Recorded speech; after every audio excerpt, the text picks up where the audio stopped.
itu dalam beberapa keadaan tuh sering menggunakan ayat yang sebenarnya ditujukan untuk orang-orang musyrik, itu ditujukan untuk orang muslim, di mana orang musyrik dan muslim itu berbeda.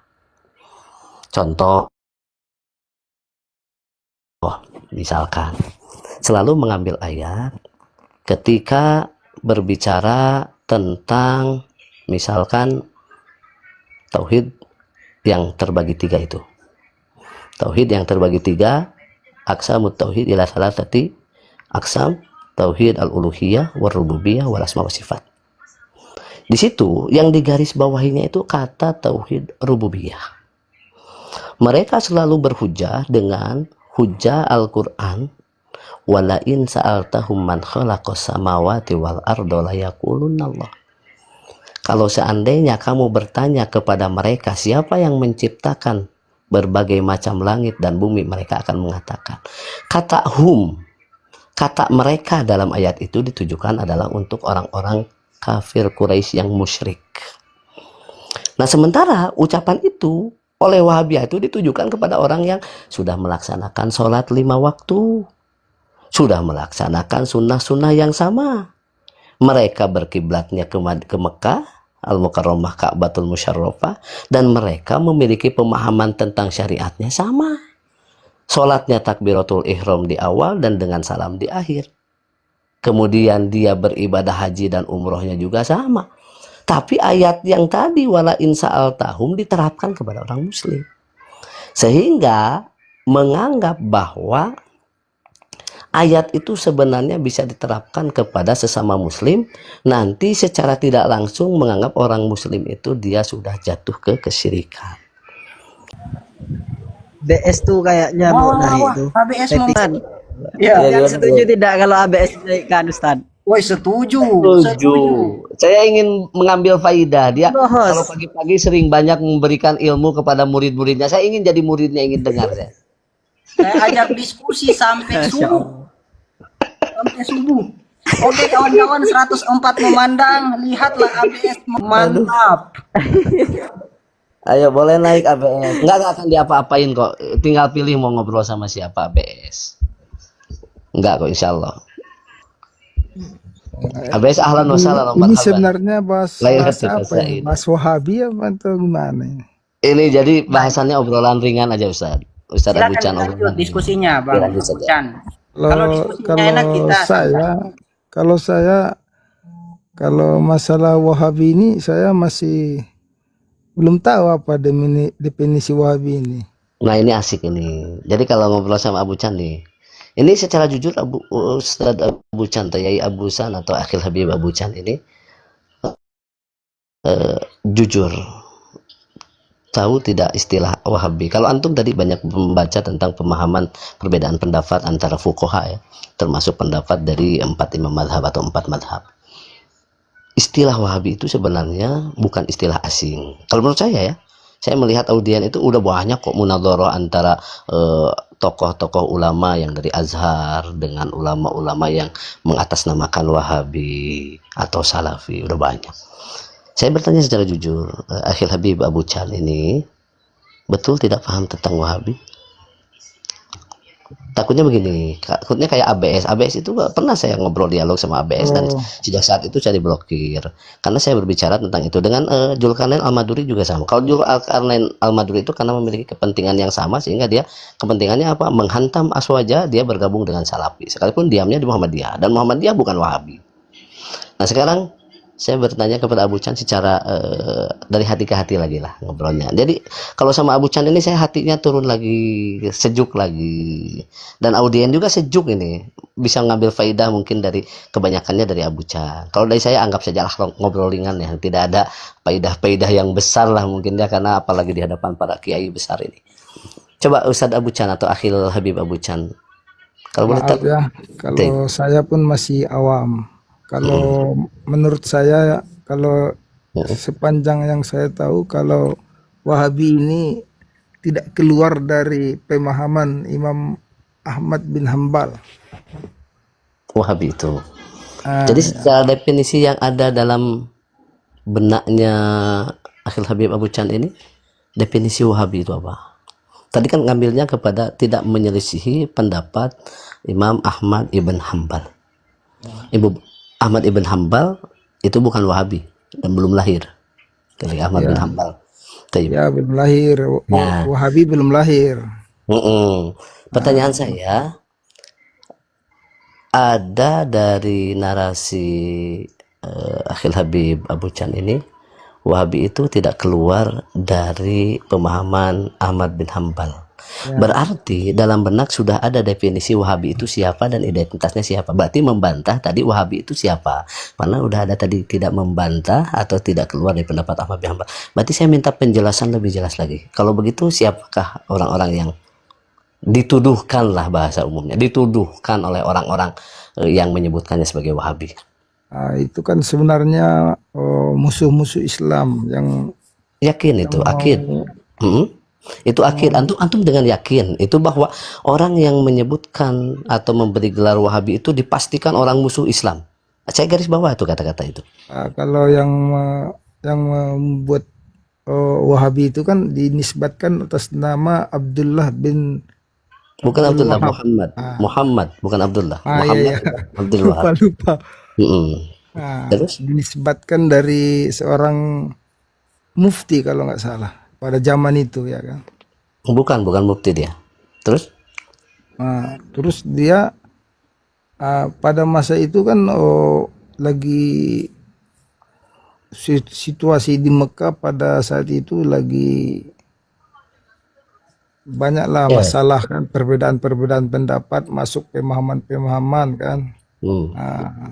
Jadi Muhammad bin Abdul Wahab ini kan mencoba menetralkan kembali, makanya dia membuat semua dari pemahamannya dari ini mohon direkam Hambali. ya. Direham ya, Gus direkam ini, direkam. Ini mudah-mudahan ucapannya Abu Chan ini mewakili lah. Direkam. Taib. Lanjutkan. Jangan direkam. Direkam. Ini khawatirnya banyak yang mengambil faedah dari ini. Nanti saya akan sampaikan beberapa roadnya. Ya, itu sebenarnya itu yang saya ketahui, ya kan, dia tidak keluar sedikit pun dari pemahaman dari Ahmad bin Hambal. Taib. Sudah? Itu yang saya pelajari, ya kan. Taib. Sudah selesai? Ya. Taib, alhamdulillah. Jadi punya pemahaman bahwa tadi saya hanya mengaitkan dengan narasi yang disampaikan oleh antum ya, bahwa Muhammad bin Abdul Wahab itu muncul ketika keadaan dua tanah suci atau Arab Saudi atau Mekah Madinah itu dalam keadaan banyak perselisihan. Itu betul ucapan gitu? Ya, betul. Pertanyaannya, ucapan perselisihan di bidang apa? Lalu yang saya tanyakan, sejak kapan munculnya perpecahan antar kaum muslimin dalam perbedaan pendapat yang terjadi di Mekah Madinah? Yang dipahami.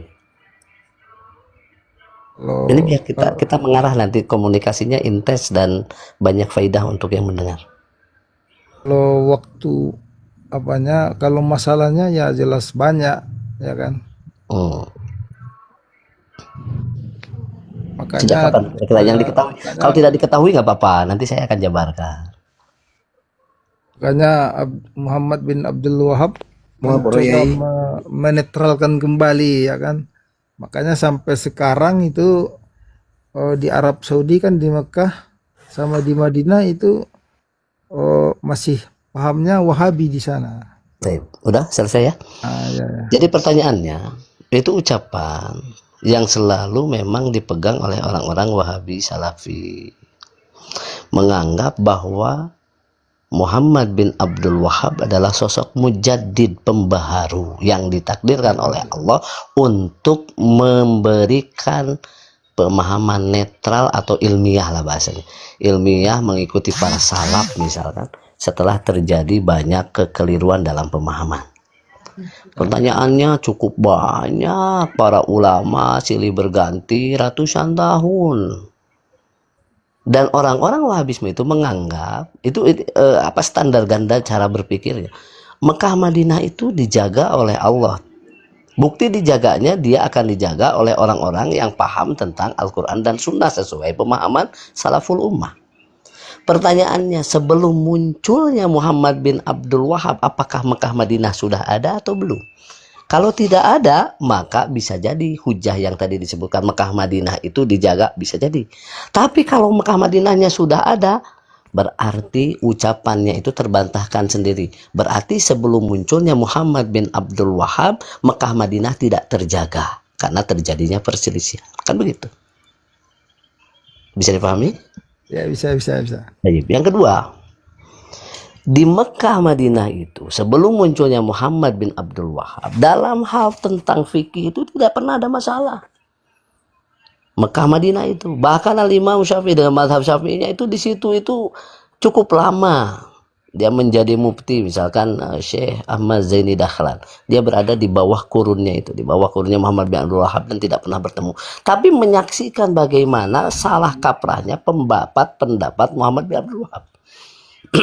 Jadi terlalu melebar kalau ke situ. Jadi Wahabisme itu kalau dilihat dari berbagai sudut pandang itu banyak yang digaris bawahinya. Artinya banyak madaratnya untuk umat Islam. Itu bukan dari musuh Islam. Orang-orang menganggap bahwa orang yang kontra Wahabisme itu adalah orang-orang musuh Islam atau Syiah atau Kuburiyun atau orang yang juhala, orang-orang yang bodoh dalam ilmu agama. Dan itu sebetulnya ucapan propaganda memaksakan orang lain untuk gila bersama.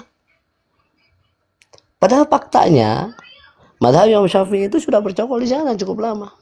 Dan saksinya bagaimana pendapatnya Muhammad ibn Abdul Wahab itu keliru bukan dari orang lain. Ada dari kakak kandungnya sendiri yang bernama Sulaiman ibn Abdul Wahab.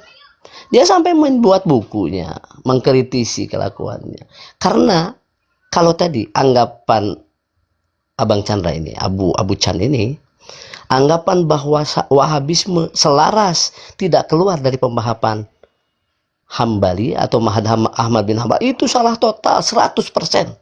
Karena Sulaiman bin Abdul Wahab dengan ayahnya Abdul Wahab itu dari komunitas Ahmad ibn Hambal, dari Hambali. Dan Muhammad bin Abdul Wahab kecil itu dia tumbuh besarnya itu dari kalangan Hambali. Kenapa sampai muncul kakak kandung yang lahir dari rahim ibu yang sama? Dia mengkritisi adiknya yang bernama Muhammad bin Abdul Wahab. Bagaimana kerasnya dia membuat buku Shawa'iq al-Ilahiyah.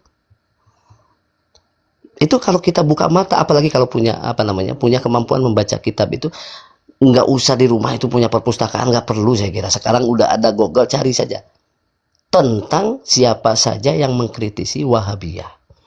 Tapi kalau tema-tema fikih itu memang di Google ini untuk awam tidak rekomendasi Google itu. Kalaupun mau yang lebih jujur lah, lebih jujur mencari tentang pemahaman fikih hukum apapun yang berbahasa Arab, diakhiri dengan kata-katanya misalkan Darul Ibta Al-Misriyah atau Darul Ibta atau apalah. Tapi kalau masuknya ke Lajnah Daimah, masuknya kepada terjemahan-terjemahan fikih, itu akan muaranya itu ke situ terus.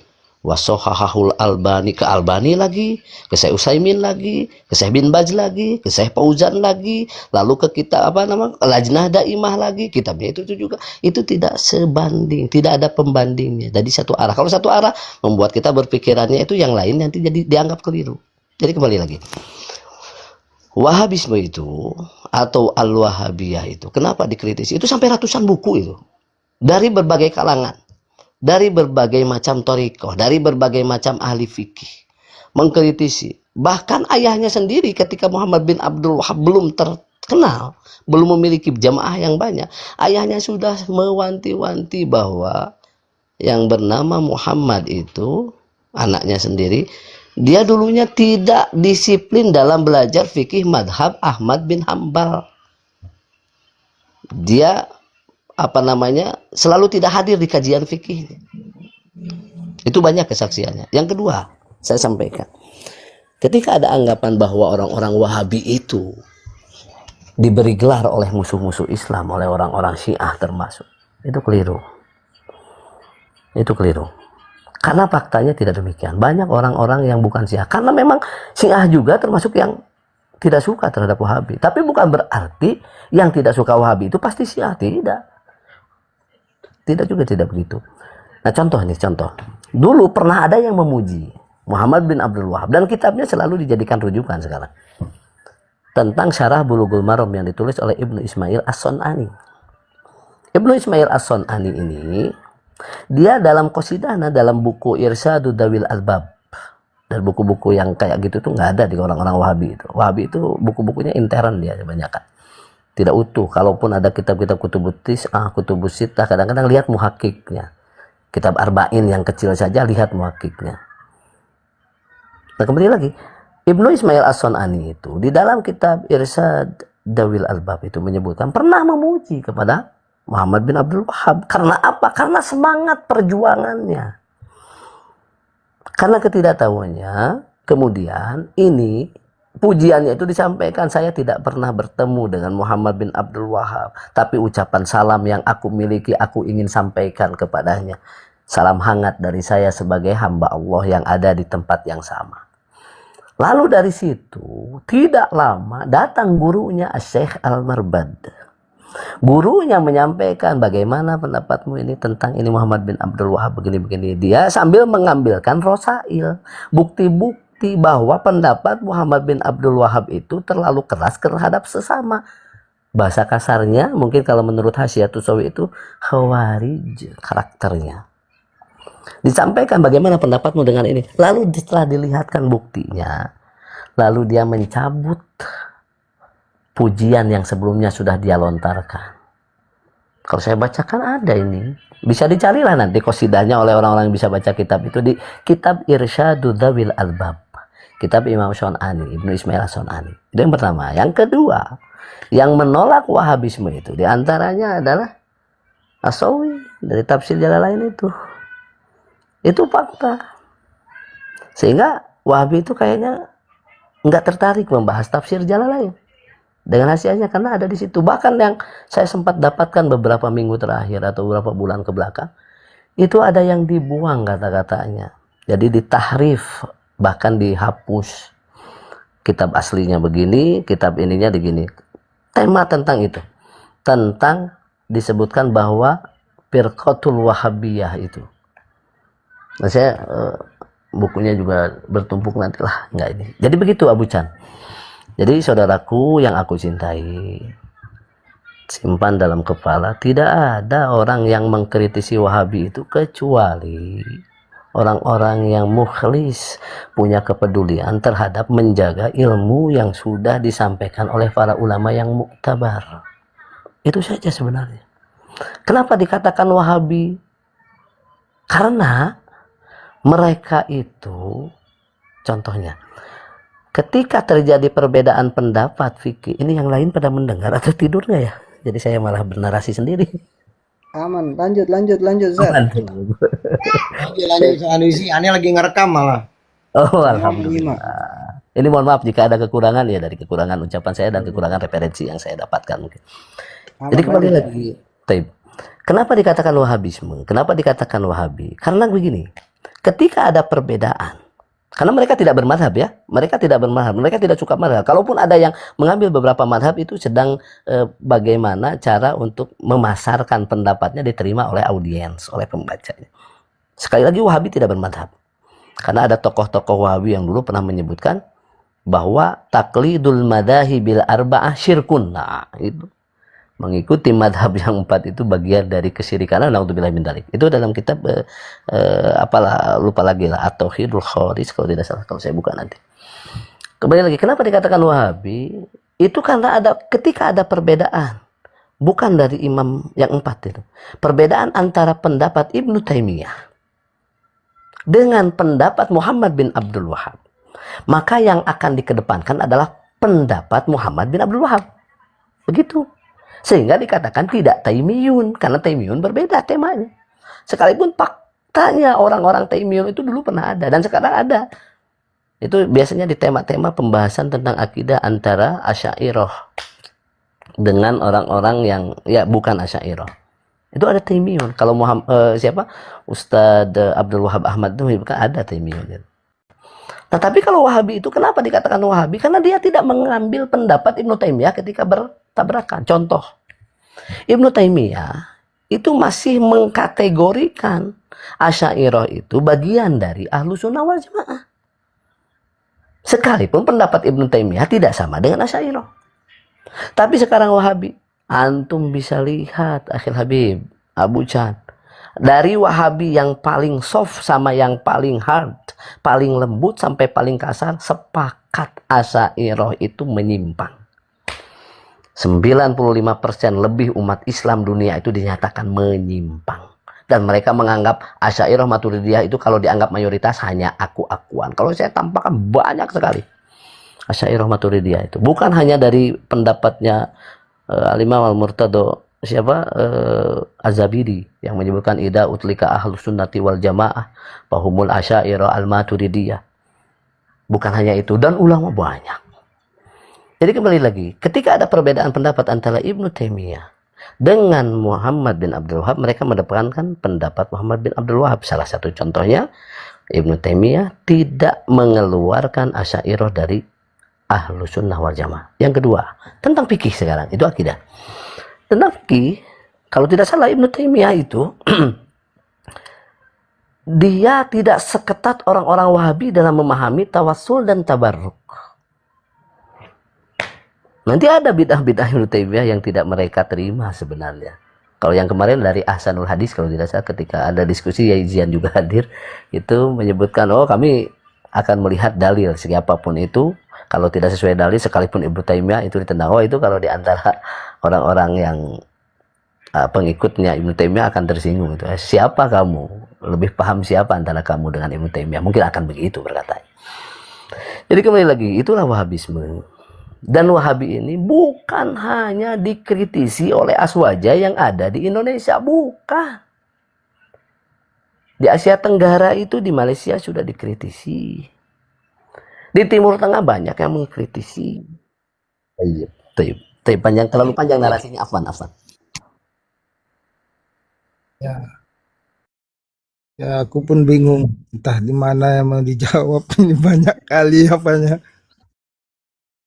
Iya, tadi mana mau dijawab? Iya. Tapi sepakat enggak bahwa Wahabi itu gelar yang diberikan oleh musuh Islam? Sekarang sudah saya terangkan itu. Saya tanya kepada Abu Chan dengan penuh rasa kasih sayang dan penuh. Kalau Wahabi ini sebenarnya tidak dari musuh Islam itu. Nah, udah menurut berarti saya. ada keputusan ya. Bukan hanya dari musuh Islam saja. Tidak, sebenarnya kalau Wahabi yang dikatakan orang yang sesat itu memang ada, tapi bukan Muhammad bin Abdul Wahab. Nah, itu saya terangkan lagi bantahannya. Itu menurut saya. Nah, itu mah Wahbiyah, bukan Wahabiyah. Dan itu Abdullah bin Rustum. Dan itu yang suka dibelak-belekan oleh orang-orang Salafi Wahabi. Mereka tidak senang dengan sebutan Wahabi, mereka ngambil Rustum itu. Tapi anehnya, justru Ibn Baz menyatakan bahwa gelar Wahabi yang diberikan itu intisabnya kepada Muhammad bin Abdul Wahab, bukan Muhammad bin Rustum atau Abdullah bin Rustum, bukan ke situ. Nah, Sehingga disebutkan, lakob ini merupakan lakobun syarifun. Ibn Baz yang menyebutkan. Berarti adanya Wahabi. Kenapa Wahabi di Indonesia kok pada malu-malu kucing disebut Wahabi tersinggung, tapi Ibn Baz tidak tersinggung? Itulah karena disimpang siurkan dia itu berita-berita itu. Makanya kalau ada ulama yang telah membaca semua kitab Muhammad bin Abdul Wahab, tidak ada sedikit pun keluar dari mazhab Hambali. Itu tadi. Jadi tadi poin yang pertama tadi, Indonesia mengatakan bahwa Mekah dan Madinah itu dilindungi oleh Allah. Nah, ya kan? Tadi kan?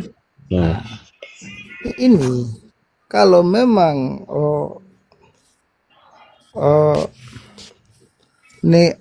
negara kota itu memang betul dilindungi, tapi kalau soal pemahaman itu masuk, tidak bisa tidak masuk. Kenapa bisa aku bilang begitu? Karena di dalam hadis pun disebutkan setiap 100 tahun akan datang seorang mujaddid pembaharu. Hmm. Begitu apanya. Kalau yang dikatakan saudara Indonesia yang diberkati itu kotanya, bukan pemahamannya. Kalau pemahaman itu tidak bisa, itu akan orang kan keluar masuk. Siapa yang bisa mencegah orang keluar masuk di Mekah? Sedangkan Syiah saja bisa masuk di situ leluasa di Tanah Haram. Jadi kalau itu dikatakan saudara Al-Indonesia itu terbantahkan kalau begitu argumennya. Iya. Terbantahkan dari aspek apa tuh bisa saya sampaikan. Kalau seandainya ucapan tadi saudara Abu Chan ini menyebutkan bahwa setiap 100 tahun ada mujaddid pembaharunya. Hadis itu hadis yang bicara, bukan saya ya. Saya tidak mengingkari. Pertanyaannya coba dicerna. Sebelum kelahiran Muhammad bin Abdul Wahab, siapa pembaharu pada saat itu yang sudah dibukukan? Itu tidak disebutkan siapa spesifiknya seorang pembaharu itu. Oh tidak, Yang kenapa? jelas di dalam hadis disebutkan. Iya, hadisnya ada. Tapi kenapa kesimpulannya sekarang itu pembaharunya itu bisa muncul kepada Muhammad bin Abdul Wahab? Tapi Yang saya Muhammad bin bantahkan tadi, Abdul- kata saudara, Mekah dan Madinah itu kan dilindungi Allah. Ya benar. Betul. Kalau masalah soal kotanya itu memang pasti dilindungi Allah. Betul. Tapi kalau soal pemahaman, ini yang jadi perdebatan kita ini. Saudara tadi bilang tidak akan bisa dimasuki. Kalau logikanya itu terbantahkan itu. Enggak. Kalau begitu, kalau itu dalilnya itu terbantahkan. Babe, saya tanya, narasi saya yang mana yang menyebut bisa dimasuki? Saya tidak menyebutkan. Tadi yang pertama, audien yang di bawah saudara tadi bilang kan, narasi saya negara bahwa Madinah tidak bisa kota dimasuki Mekah dan Madinah itu dijaga dan dilindungi oleh Allah. Itu narasinya tadi. Itu yang kutangkap tadi, yang pertama kan. Jadi kalau itu penafsirannya itu jelas tidak masuk akal. Memang dijaga kan, kota Madinah dan Mekah itu dijaga sampai hari Iya, tapi kalau pemahaman itu tidak ada kata-kata dijaga, beda. Maksudnya jangan, itu bisa salah tafsir di situ. Enggak, dengarkan. Ada tidak narasi saya tadi tentang berbicara pemahaman? Pemahaman itu ke sini pasti Siapa yang rekam tadi? Dia. Nanti boleh direkam. Jadi kembali lagi, begini maksudnya. Mekah Madinahnya terjaga oleh Allah. Ya. Tapi pemahaman itu tergantung siapa yang menguasai. Sekarang yang menguasai itu sekte Wahabi. Pertanyaannya tadi kalau disebutkan oleh antum ada dalam hadis, akan ada dalam setiap tahun itu, setiap 100 tahun itu dimunculkan seorang mujaddid. Ya. Jadi, ketika dimunculkan mujaddid, pertanyaan sederhananya, Mekah Madinah sudah ada, sholat sudah berjalan, madhab sudah berjalan, ahli ilmu sudah banyak. Pertanyaannya, sebelum munculnya Muhammad bin Abdul Wahab atau Muhammad bin Abdul Wahab ketika dalam keadaan balita atau dia sudah masuk playgroup, dia sudah masuk Rukubatul Atfal, lalu siapa mujaddid pada saat itu?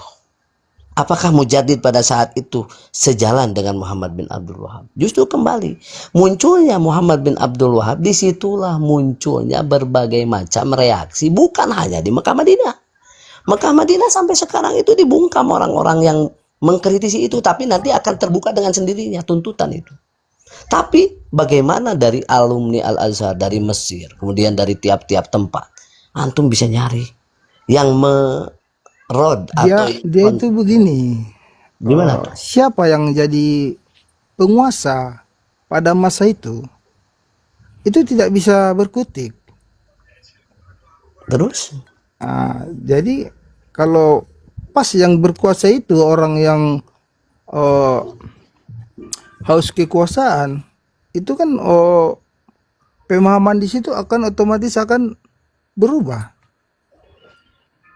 Lalu yang haus kekuasaan siapa yang dimaksud? Tidak tidak pernah dengar sejarah kota Arab pernah dikuasai oleh seorang Pernah oleh Bani raja Fatimiyah, raja yang oleh Bani Fatimiyah pernah saya dengar. Kemudian oleh orang-orang yang maaf Imam Masjidil Haram itu oleh orang-orang Syafi'i ya, ya faktanya begitu. ketika masalah yang dikatakan bahwa Al-Quran itu adalah makhluk, Ya, zaman Mu'tazilah. nah itu Sudah. Tapi itu Ratusan tahun tuh dikuasai. ratusan tahun. Siapa mujadidnya setiap 100 tahun? Anda bisa sebutkan. Setiap 100 tahun sebelum Muhammad bin Abdul Wahab siapa mujadidnya? Dan setelah Muhammad bin Abdul Wahab siapa juga mujadidnya sampai sekarang? Nah, Setiap 100 tahun bisa sebutkan. begini saudara, kita tidak bisa menyebutkan siapa mujaddid karena di dalam kamu hadis bisa menyebutkan. ketika Dasarnya apa? di dalam hadis disebutkan tidak ada, maka kita tidak berani mengatakan siapa mujaddidnya. Kita bukan Abdul Wahab, Muhammad bin Abdul Wahab itu sudah ada. Antum tadi sebut sebagai mujaddid. Berarti mujadid bilangnya. Antum bilangnya ya di sini itu dari mana? mujaddid pembaharu, bukan yang bukan dikategorikan hadis yang apa itu. Oh, berarti Muhammad bin Abdul Wahab itu bukan mujaddid. Kalau dari hadis itu kan. Bukan Dia ya? kan Dari bawah ya? dia kan seorang pengikut mazhab. Mazhab apa? Bukan dia Kembali. enggak. Nah, Imam tidak Ahmad bin Hambal bertabaruk. Imam Ahmad bin Hambal bertabaruk. antum nggak Baca dengar dari Quran di tadi kuburan. kajian. Imam Ahmad bin Hambal bertabaruk dan baca Quran di kuburan. Muhammad bin Abdul Wahab gimana? Siapa baca kuburan? Baca Quran di kuburan ada riwayatnya Imam Ahmad bin Hambal membolehkan atas saran daripada Ibn Qudamah. Coba dicek lagi tuh, kurasa tidak ada itu. Ada riwayatnya. Nggak ada itu. Hei, Bib, Bib, Ada riwayatnya yang bilang nggak ada. Bib, Ada. Bib, Bib, da'ni atakallam ma'ah. Taib, Taib. taib. Jadi temanya biar nggak sama Habib nanti, sama Ana aja dulu ngobrol. Ini ngobrol ringan lah. Antara orang tanah dengan orang tanah. Kita samalah kelasnya lah. Kalau yang tadi bocil itu beda lah kelasnya. Kita anggap saja bahkan Ana lebih bawah dari antum lah. Jadi kalau lihat mujaddid tadi, antum menyimpulkan bahwa Muhammad bin Abdul Wahab seorang mujaddid secara tadi langsung antum sebutkan. Kalau sekarang antum bantah, oh berarti sifatnya. Saya balik bertanya, mujaddid itu apa? Mujaddid kan pembaharu. Pembaharu dalam soal agama. Mengembalikan dia ke asal, ya begitu ya kan? Nah, benar nggak? Jadi maksudnya mujaddid itu bisa benar itu. Tapi klaim bahwa orang yang datang baru kemudian mengembalikan ke asal, siapa yang menjamin? Itu hanya iddia, hanya aku-akuan. Aku-aku, oh ini selaras dengan hadis, oh ini selaras dengan Al-Quran, ini selaras dengan salaf. Itu faktanya nol. Ketika yang saya ketahui macam Muhammad bin Abdul Wahab, ketika yang memimpin pada masa itu raja yang baik, terus dia tunjuk Abdullah bin Abdul Wahab, Muhammad bin Abdul Wahab sebagai mufti pada masa itu, kalau nggak salah saya ya kan. Nah, yang dipercaya keagamaan di Persia. Makanya disitulah diperbaikilah itu. Iya. Sedangkan Muhammad bin Abdul Wahab dia tidak sedikit pun keluar karena ada yang mengatakan sudah membaca semua buku. Itu Abu Chan. Jadi statement dari antum menyebutkan tidak keluar itu harus dibuktikan. Itu tidak hanya doktrin yang diterima sebegitu aja. Itu faktanya sekali lagi Muhammad bin Abdul Wahab itu banyak berseberangan dengan beberapa madhab termasuk madhab madhab Ahmad bin Hambal. Itu banyak yang memberikan bantahan itu. Jadi kalau antum menyebutkan bahwa Muhammad bin Abdul Wahab itu merupakan orang yang tidak keluar dari pendapat Ahmad bin Hambal, itu keliru. Banyak orang-orang yang bermadhab Ahmad bin Hambal itu yang tidak sama dengan itu. Dan bahkan Muhammad bin Abdul Wahab sendiri dengan Salafi itu ada beberapa poin yang berbeda. Contoh kalau tidak salah, ini bisa dicari oleh para yai ini. Muhammad bin Abdul Wahab itu tidak mencela orang yang membaca Yasin di malam Jumat. Saya pernah baca itu, tapi saya cari belum sempat ini. Bisa dicari itu. Tapi sekarang yang mengatasnamakan mengikuti Muhammad bin Abdul Wahab, mereka membid'ahkan itu dan mereka memberikan solusi membaca surat Al-Kahfi. Padahal dua-duanya dhaif. Kalau kita Ahlussunnah wal Jamaah begini, melihat Al-Quran itu yang dibaca apapun apalagi yang ada begini, akhi. Kalau orang yang mengikuti Abdullah bin Abdul Wahab tidak bisa dijadikan sumber asal, karena mereka hanya pengikut. Kalau kita masukkan pengikut-pengikut Muhammad bin Abdul Wahab, bisa rame lah itu, bisa banyak lah argumen-argumen yang saya kembali lagi ke statement antum narasi tadi. Kita kan membahas Sebentar. orangnya langsung, jangan bahas ke bawah. Ya, Abu Chan begini. Ini sebenarnya membantah ucapan antum dari narasi antum. Tadi Muhammad bin Abdul Wahab tidak keluar dari pendapat Ahmad bin Hambal. Ya. Tapi saya kembali menyebutkan faktanya Muhammad bin Abdul Wahab itu tidak diambil oleh orang-orang yang mengakui diri mengikuti Muhammad bin Abdul Wahab.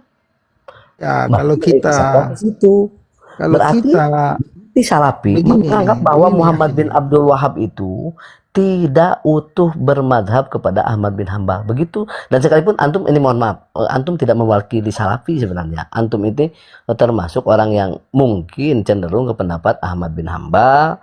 Jadi kalaupun Salafinya yang soft cover lah, yang bisa komunikasi asik ini sama antum komunikasi. Semoga Allah memberikan berkah sama ana dan antum. Enak ngobrolnya kalau begini. Jadi kembali lagi, itu fakta di lapangan, itu menjadi fenomena, dan mereka itulah yang membuat kegaduhan. Sehingga dari kegaduhan itu muncullah berbagai macam bantahan secara ilmiah. Sekalipun yang membantah itu ya sama, beda-beda. Ada yang memang membantah karena tersinggung hingga muncul dengan emosi narasinya.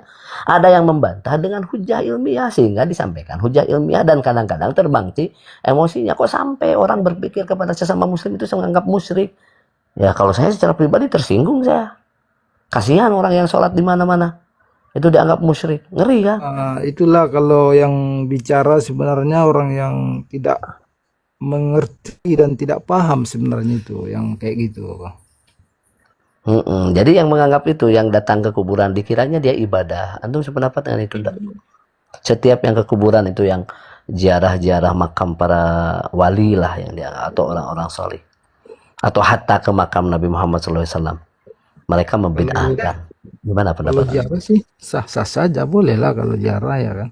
Ya, tapi menganggap mereka yang ziarah itu suudonnya kita ini, atau suudonnya orang-orang Salafi ini menganggap mereka itu kuburiyun, mereka menyembah ahli kubur. Sepakat enggak?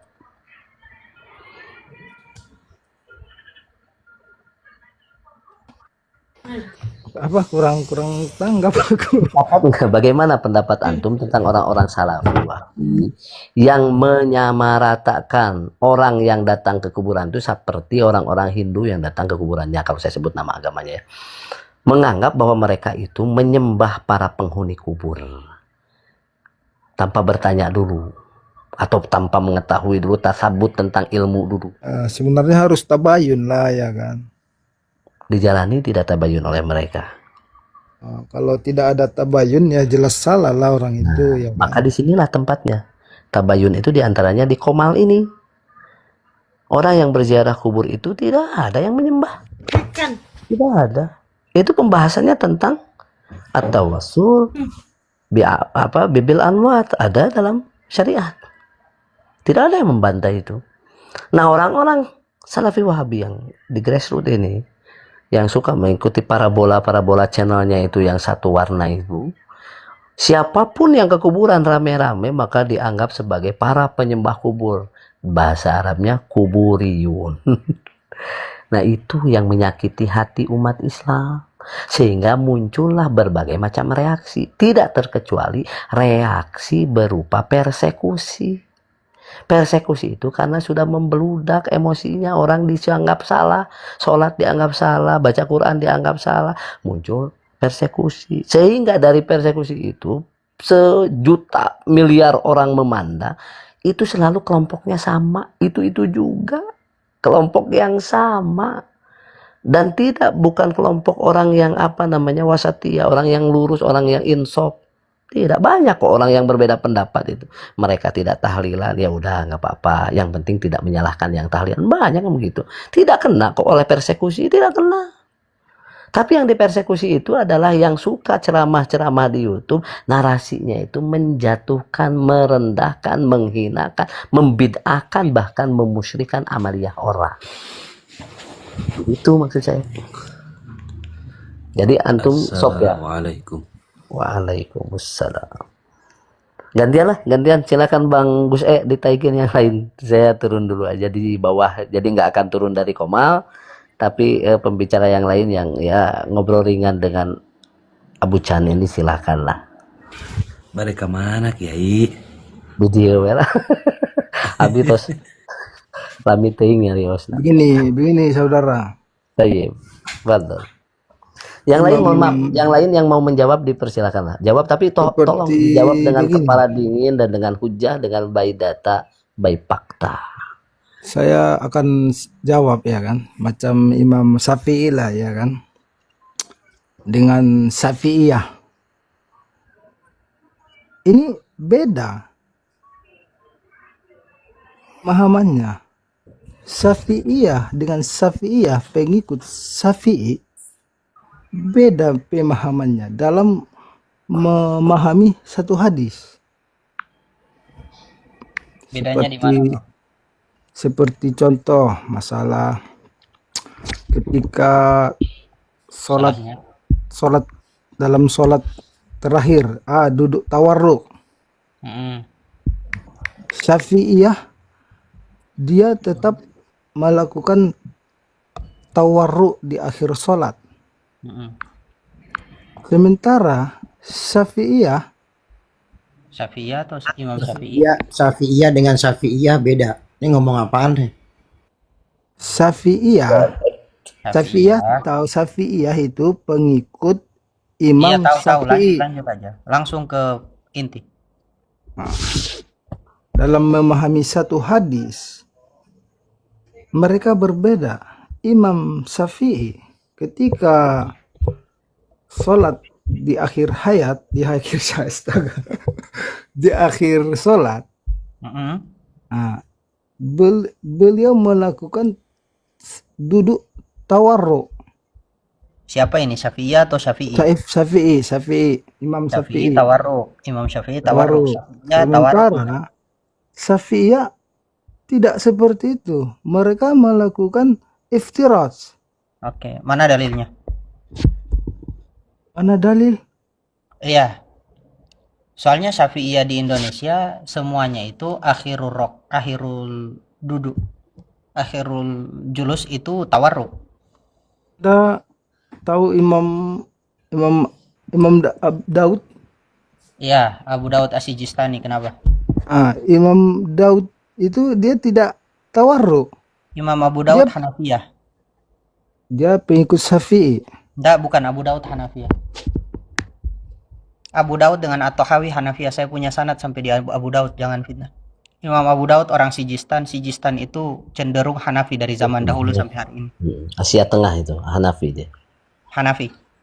Abu Daud dia dari Kutubu Sita yang Syafi'i itu Imam Tirmizi, Imam Nasa'i, Imam Muslim dengan Imam Bukhari.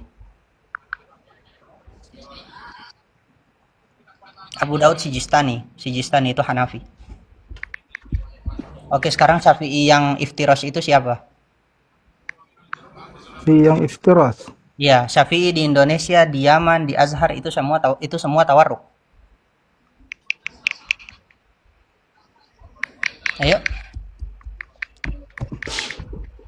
Salafi kan orang itu kan iftiras. Siapa? Salafi sekarang yang di Indonesia. Salafi bukan Syafi'i. Kalau yang aku Salafi di Indonesia Wahabi, Bang. Ndak nih atakan lemah. Lah, Bang. Intinya Imam siapa Syafi'i yang iftiros itu siapa? Syafi'iyah yang Imam iftiros siapa? Imam siapa tadi? saya pernah baca buku Bukunya? Syafi'iyah dengan Imam Syafi'i, ada itu bukunya. Judul siapa yang nulis? Lupa saya. Itu yang saya baca, makanya Oh iya, saya lupa sih. bisa Jangan lupa-lupa. saya Saya tidak berani. percaya. Saya tidak percaya Saya orang yang berani. bicara Kalau Anda referensinya. tidak percaya, itu hak Ya, saya Anda. tidak percaya. Itu hak Anda. Iya, saya tidak percaya. Silakan, tidak masalah. Itu tidak masalah. Iya, Ya. sudah. Apa lagi? Ada referensi yang valid?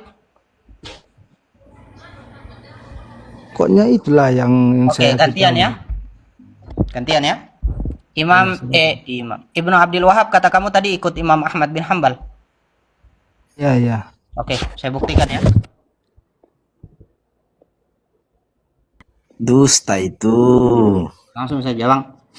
Dalam masalah akidah, apakah Ibnu Abdul Wahab sesuai dengan Imam Ahmad bin Hambal? Itu siapa? Imam Ahmad bin Hambal Kitab dalam siapa kitab ini? Ibnu Qudamah memuat perkataan Imam Ahmad bin Hambal. Kalamul Imam Ahmad bin Hambal fi sifat. Qala Ibnu Imam Qudamah? Abu Ibnu Qudamah tahun berapa dia? Sezaman. Duh. Terus antum mau percaya siapa ini? Kalau bawa referensi tidak percaya, oke carilah.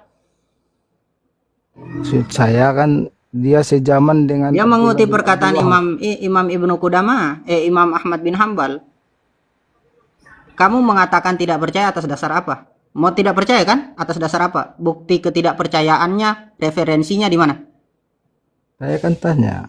Iya, kalau sudah Kalau tidak bisa bertanya, iya, makanya saya mau jelaskan ini. Diam dulu dong. jadi saya harus taklid buta gitu aja. Enggak, saya enggak bilang Anda harus taklid buta. Saya bilang Taklid buta tidak boleh. saya tidak bilang ke Anda harus taklid buta, tapi saya akan bawakan buktinya Ketika kepada saya Anda. bertanya, Anda Iya. bilang tidak percaya. Jadi Iya. ke mana? Kalau Anda tidak percaya, silahkan, itu hak Anda.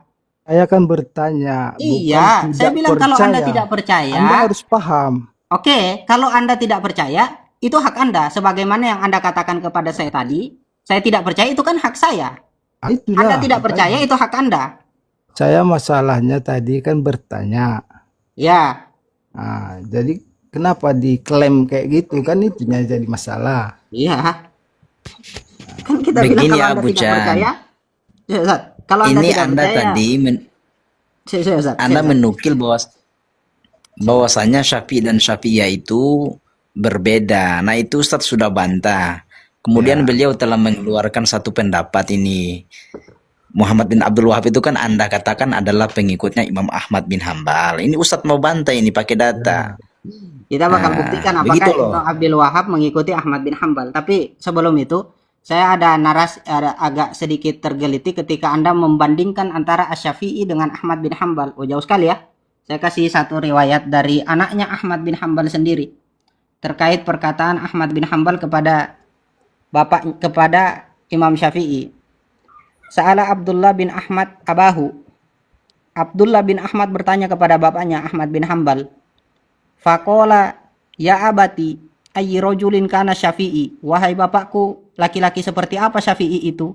Fa inni sami'tuka tukthiru minad du'a ilahu. Sesungguhnya saya melihat kamu memperbanyak doa untuk dia. Faqala ya bunayya, wahai anakku, kana Syafi'iyyu kasyamsi fid dunya. Ketahuilah wahai anakku, Imam Syafi'i sebagaimana matahari di dunia ini. Ingat, wakal afiyah fi linnas, dan sebagaimana penyembuh obat bagi manusia. Fahal lihadaini man khalafa, apakah ada orang setelah dia yang memiliki kedua ini? Ini istifham ingkariyah au minhuma iwat. Atau dari keduanya ini ada pengganti? Atau ada ndak sesuatu selain pengganti matahari di dunia ini? Bro, pujian Imam Ahmad bin Hambal kepada Imam Syafi'i. Lanjut. Perkataan Imam Ahmad bin Hambal terkait sifat.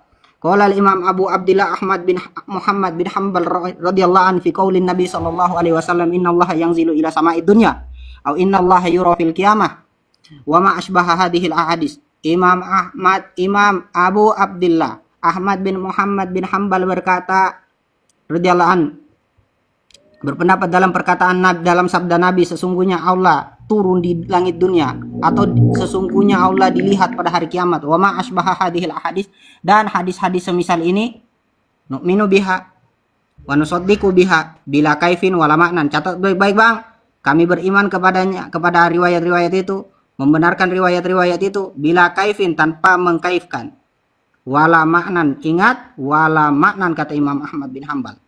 Kita lihat perkataan kata saudara kamu ini. Mana ya? Usuluddin al-Islami, kitab beliau. Lihat apa yang dia katakan di dalam, biar saya tidak bohong. Baca baik-baik, kitabnya siapa Bang? Mu'alif Muhammad Abdullah Wahab bin Ishaq. Sulaiman. Oh, Ini ya. An-Najdi. Paham Bang ya? Kitab siapa? Apa kata dia? Wa annahu subhanahu mausufun wa musamma bi jami'i ma wasafa bihi nafsa wa sammahu bihi wa ma wasafahu wa sammahu bihi rasuluhu sallallahu alaihi wasallam minal asma'il husna wa sifatil ulya wasfan hakikian la majazan wa minhu istiwahu ala arsy ay uluwihi alaihi bidati. Sejak kapan Imam Ahmad bin Hambal memahami pemaknaan ayat sifat atau hadis-hadis sifat secara hakiki, tidak ada yang majazi, dan mengatakan bahwasanya zat Allah di atas ars? Kapan Imam Ahmad memberikan makna? Di sini dia katakan bila kaif wala tasbih wala tamsil, di mana wala maknan. Dia menghilangkan bila maknan yang disampaikan oleh Imam Ahmad bin Hambal. Oke? Dari sini dia menyelisih Imam Ahmad bin Hambal. Bagaimana kita bisa katakan dia mengikuti Imam Ahmad bin Hambal? Silakan dijawab. Itu kitab siapa penulisnya itu? Oh, saya kasih tahu lagi. Siapa penulisnya ya? Iya. Oke.